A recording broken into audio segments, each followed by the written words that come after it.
you have a new election, you have a new government, and the new government has a new vision, has their own agenda, and own their priorities. So as just now, as I have briefed, that we have a new connection with the new government, and this kind of, we discussed about the CPEC, about the project under the CPEC. For example, that we have decided that for the old ongoing project, both sides will keep working on them, make them finished as scheduled. This is one of the decisions.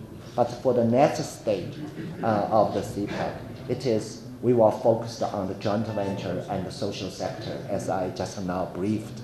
We have also decided that the more resources should be given to the western provinces.